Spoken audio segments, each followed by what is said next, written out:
तो कर्क लगन में हम विचार कर रहे हैं मंगल की प्लेसमेंट पर, और ये वीडियो अब आपके लिए अंतिम रहेगी जिसमें हम 12वें भाव के बारे में विचार कर रहे हैं। मान लेते हैं अगर आपका जो कर्क लगन है, कर्क लगन में अगर मंगल 12वें भाव में बैठा है मिथुन राशि में, तो यहाँ मंगल किस प्रकार के प्रभाव या परिणाम दिखा सकता है। देखिए, मंगल यहाँ है तो कभी कभी जातक बहुत ज़्यादा गुस्सैल रूप में सामने आएगा, या कभी कभी अपनी भावनाओं को वो बहुत ज़्यादा दबाने वाला हो सकता है। ऐसे में बहुत ज़्यादा मानसिक तनाव या उग्रता का आपको सामना करना पड़ेगा। इस प्रकार का मंगल है तो एक अच्छा लीडरशिप का रोल रखते हुए आप विदेश में काफ़ी नेम फेम पा सकते हैं, कैरियर में बहुत ज़्यादा उन्नति भी पा सकते हैं। इस प्रकार का मंगल है तो हो सकता है जातक भोग विलास में बहुत ज़्यादा एक्टिव हो जाए, जातक आर्थिक रूप से बहुत ज़्यादा लालची हो जाए। इस प्रकार का मंगल काफ़ी सारे गलत फैसले लेने के लिए आपको प्रेरित करता है, विशेष तौर पे आपके आर्थिक मामलों को लेके। अब यहाँ बुध की जो प्लेसमेंट है वो बहुत इंपॉर्टेंट हो जाएगी, और वैसे भी बुध के घर में मंगल है तो ड्यूअल साइन में मंगल चले गए, इसलिए ऐसा मंगल रिश्तों के लिए उतना अच्छा नहीं है। रिश्तों को लेके अक्सर बहुत चैलेंजिंग कंडीशंस होंगी। इस प्रकार का मंगल हालांकि आपको विदेश के थ्रू आर्थिक रूप से लाभ करवा सकता है, आपको ऐसा मंगल बहुत ज़्यादा एक्टिव बना के रखेगा। तो अगर आपको ओवर टाइम काम करना है या आपको नाइट में अगर काम करना है कभी भी, तो ऐसा मंगल बेहद सपोर्ट करेगा। ऐसा मंगल है तो आपकी मैरिड लाइफ पर काफ़ी नेगेटिव इम्पैक्ट कभी कभी पड़ सकता है। साथ में आपके बॉस के साथ, आपके कलीग वगैरह के साथ ऐसा मंगल आपको बहुत ज़्यादा प्रभावशाली स्थिति देता है, तो आप उन पर कभी कभी बहुत हावी भी नज़र आ सकते हैं। अब डिपेंड ये करता है कि मंगल के साथ कोई भी प्लैनेट अगर यहाँ स्थित है तो आपको उस ग्रह पर भी विचार करना होगा, और बुध आपके चार्ट में कितने वेल प्लेस्ड हैं। देखिए, अगर आपके चार्ट में बुध बहुत वेल प्लेस्ड होंगे तो ऐसा मंगल आपको ज़्यादा लाभ दे सकता है। और क्योंकि मंगल ड्यूअल साइन में होते हुए आप अपनी एनर्जी को कितना ज़्यादा फोकस्ड रख पाते हैं, किसी भी पर्टिकुलर काम को जब आप कर रहे हैं तो कितना ज़्यादा फोकस्ड होकर वो आप काम कर पाते हैं। अब जो आप क्योंकि चंद्रमा से रिप्रेजेंट होने वाले पर्सन है, इसलिए लगन में बैठा प्लैनेट भी आपके लिए उतना ही महत्वपूर्ण है। और क्या चंद्रमा मंगल से प्रभावित हो रहे या नहीं हो रहे? देखिए, अगर आपके चंद्रमा मंगल से प्रभावित हो रहे तो ये आपको इमेजिनेशन बहुत अच्छी देगा, बहुत ही क्विकली निर्णय लेने या सोचने या विचार करने की क्षमता भी देगा। लेकिन कभी कभी ओवर एग्रेशन की वजह से या फायर पावर बहुत ज़्यादा होने की वजह से आप इस क्षमता का पूर्ण उपयोग नहीं कर पाएंगे। तो वैसे देखा जाए तो नेचुरली आप बहुत एक्टिव हो सकते हैं, नेचुरली आप काफ़ी क्रिएटिव हो सकते हैं, बहुत ज़्यादा टैलेंटेड हो सकते हैं, लेकिन इस टैलेंट का आप किस तरीके से लाभ उठा पाते हैं।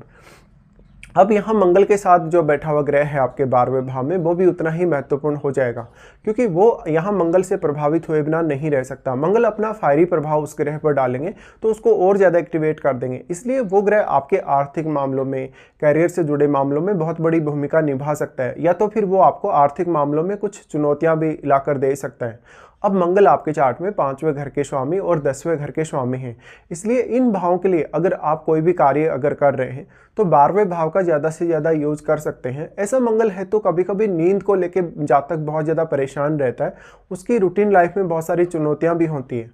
मंगल यहाँ बैठे तो अपने साथ बैठे हुए ग्रह को मंगल बहुत ही स्ट्रांगली प्रभावित करेंगे, जिससे अब वो ग्रह आपके चार्ट में जिन जिन भावों का स्वामी होगा, उन भावों से जुड़ी हुई जितनी भी प्रकार की समस्याएं या जितनी भी प्रकार की चुनौतियां आपकी लाइफ में होंगी, उनसे पार पाने की क्षमता आपको यहाँ मंगल देते हैं।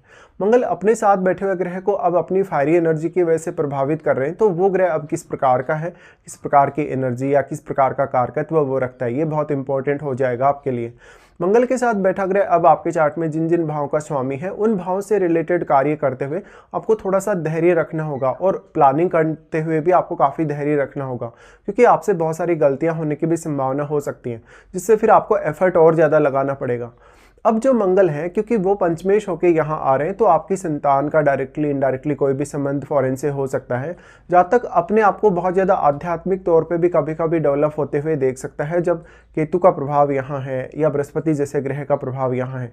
अब वैसे तो देखा जाए तो आप चंद्रमा से रिप्रेजेंट होने वाले पर्सन हैं, लेकिन इस प्रकार का मंगल कभी कभी बहुत ज़्यादा अति आत्मविश्वास आप में डेवलप कर सकता है, या बहुत ज़्यादा दृढ़ इच्छा शक्ति भी डेवलप कर सकता है। लेकिन ये सब होते हुए भी कभी कभी आप बहुत ज़्यादा गलत फैसले भी लेते हुए नजर आएंगे। ऐसे में आप बहुत फास्ट फैसले ना लें, थोड़ा सा अपने आप को समय दे सकते हैं तो ज़्यादा बेहतर होगा। मंगल के साथ अगर यहाँ बृहस्पति जैसा ग्रह बैठेगा, सूर्य जैसा ग्रह बैठेगा, इवन अगर चंद्रमा जैसा ग्रह बैठेगा, तो आपकी लाइफ पर इन ग्रहों का बहुत स्ट्रॉन्ग इम्पैक्ट पड़ेगा, जो ज़्यादातर मामलों में तो आपके लिए फेवर ही करेगा, लेकिन फिर आपको ग्रह विशेष के आधार पर भी सोचना पड़ेगा। अब मंगल यहाँ बैठे हैं तो क्योंकि मंगल ड्यूअल साइन में बैठे हैं, इसलिए बहुत ज़्यादा आक्रामकता के साथ, बहुत ज़्यादा क्रूरता के साथ आप कोई फैसला अगर करते हैं तो आपकी एनर्जी बहुत ज़्यादा व्यर्थ यहाँ चली जाएगी। मंगल यहाँ से अगर देखा जाएगा तो वो आपके चार्ट में तीसरे भाव को प्रभावित कर रहे हैं अपनी दृष्टि से। देखिए, ऐसा मंगल आपको विदेश में बहुत अच्छी सेटलमेंट दे सकता है, विदेश में कोई लीडरशिप का अच्छा रोल दे सकता है, कार्य क्षमता आपकी बहुत ज़्यादा हो सकती है, लेकिन ये सब आपको पहचानने की आवश्यकता है।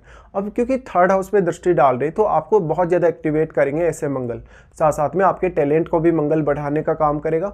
तो आपको अपने नेचुरल क्षमताओं पर ज़्यादा से ज़्यादा ध्यान देना चाहिए। थर्ड हाउस पे मंगल का प्रभाव होने से आप में बहुत ज़्यादा ऊर्जा होगी, आक्रामकता भी उतनी ही ज़्यादा होगी, लेकिन कोई भी प्रकार की चुनौती हो, कोई भी प्रकार के रिस्क हो आपकी लाइफ में, उससे पार पाने की क्षमता भी आपको मंगल देंगे। थर्ड हाउस में मंगल का प्रभाव हो तो आपके लिए कोई भी प्रकार का मेहनत करना, एफर्ट करना काफ़ी आसान हो जाता है। तो कठिन से कठिन जो कार्य होगा आपकी लाइफ में, आपके लिए वो भी ईजी होगा।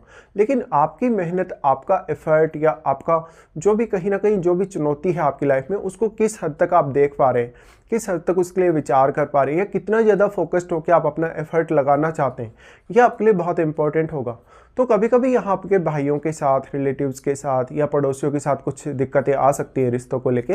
मंगल का प्रभाव थर्ड हाउस पे होने से जातक हालांकि एक्टिवेट बहुत ज़्यादा रहेगा, जातक किसी भी प्रकार के चैलेंज को स्वीकार करने वाला होगा, किसी भी प्रकार की चुनौती को भांप लेने वाला होगा। तो कभी कभी आप अपनी कोई भी प्रकार की समस्या के लिए कदम पहले ही उठा सकते हैं। अब यहाँ थर्ड हाउस में बैठे हुए ग्रह को भी मंगल एक्टिवेट कर रहे हैं, तो थर्ड हाउस में बैठा हुआ ग्रह भी आपके चार्ट में आपके लिए उतना ही ज़्यादा इंपॉर्टेंट होगा। साथ में मंगल का प्रभाव फिर आपके सिक्स्थ हाउस पे होगा। देखिए, सिक्स्थ हाउस के स्वामी आपके चार्ट में बृहस्पति हैं, तो बृहस्पति अब कितने वेल प्लेस्ड हैं आपके चार्ट में। क्या सिक्स्थ हाउस में कोई अन्य ग्रह बैठा है?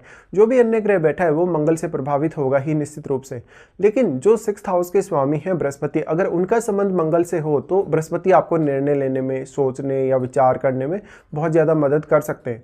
तो निश्चित तौर पे ऐसा मंगल आपको यहाँ सिक्स्थ हाउस से जुड़े मामलों में काफ़ी प्रोटेक्शन प्रोवाइड कर रहा है, काफ़ी ज़्यादा प्रोटेक्ट करने की कोशिश कर रहा है। अब जो यहाँ सिक्स्थ हाउस में बैठा हुआ ग्रह है वो बहुत इंपॉर्टेंट हो जाएगा, क्योंकि वो अपना रोल यहाँ निभाएगा। वो किस प्रकार का कारकत्व या किस प्रकार के एनर्जी रखने वाला ग्रह है। तो सिक्स्थ हाउस में बैठे हुए ग्रह का रोल भी बहुत इंपॉर्टेंट है, और उनका बृहस्पति के साथ संबंध भी कैसा है ये भी आपको देख लेना चाहिए। हालांकि मंगल आपको कैरियर के मामलों में इस प्रकार से काफ़ी सपोर्ट कर सकता है, रूटीन लाइफ या ऑफिस के कार्य में आपको काफ़ी एक्टिवेट बना सकता है, इस प्रकार का मंगल है। तो निश्चित तौर पे आप अपने बॉस या कलीग्स पर बहुत ज़्यादा हावी होने के लिए भी विचार कर सकते हैं, या उन पर अपना प्रभाव जमाने की भी कभी कभी कोशिश कर सकते हैं। तो आपको आपके कार्यस्थल पर एक अच्छा लीडरशिप का रोल भी मिल सकता है। मंगल का फिर प्रभाव सप्तम भाव पर होगा। ये आपके लिए सबसे ज़्यादा चैलेंजिंग स्थिति होगी, क्योंकि इससे आपके दूसरे लोगों के साथ व्यवहार पर भी फर्क पड़ेगा। कभी कभी आप बहुत ज़्यादा फ्रस्ट्रेट होंगे, बहुत ज़्यादा गुस्से में होंगे, तो जीवन साथी के साथ अक्सर झगड़े या तनाव की स्थिति भी बन सकती है। अब जो सप्तम भाव में बैठा हुआ ग्रह है वो भी आपके लिए उतना ही महत्वपूर्ण है। तो जो ग्रह यहाँ बैठा है सप्तम भाव में, वो आपके चार्ट में जिन जिन भावों का स्वामी है, उन भावों से कुछ हद तक आपको अब सपोर्ट मिलने की संभावना जरूर होगी। मंगल का प्रभाव सप्तम पर होने से आप बहुत ही उग्र व्यक्ति के तौर पे, बहुत ही एक्टिव व्यक्ति के तौर पे नजर आ सकते हैं लोगों को, और आप बहुत ज़्यादा लीडरशिप के रोल में भी नजर आ सकते हैं। लेकिन देखिए, 12वें घर में मंगल का होना रिश्तों के लिए बहुत ज़्यादा चैलेंजेस डेवलप करता है। कभी कभी आपको आर्थिक रूप से कोई बड़ा नुकसान दे सकता है, या तो कोई बड़ा खर्चा भी दे सकता है। तो यहाँ जितना ज़्यादा आप धैर्य रखेंगे उतना आपके लिए अच्छा होगा। अब जो सप्तमेश है वो शनि है, और मंगल अपने उच्च के घर पे अपना प्रभाव डाल रहे हैं, इसलिए मंगल अगर वक्री होकर भी अगर यह दृष्टि डाल रहे हैं तो मंगल और भी ज़्यादा अपना प्रभाव यहाँ दिखा सकते हैं। तो बेसिकली यहाँ रिश्तों के मामले में थोड़ी सावधानी आपको जरूर रखनी होगी। हालांकि फिर भी इस प्रकार का मंगल आपको कैरियर के मामलों में बेहद सपोर्ट कर रहा है। अब इसके साथ साथ आपको मंगल की महादशा पर भी विचार करना रहेगा।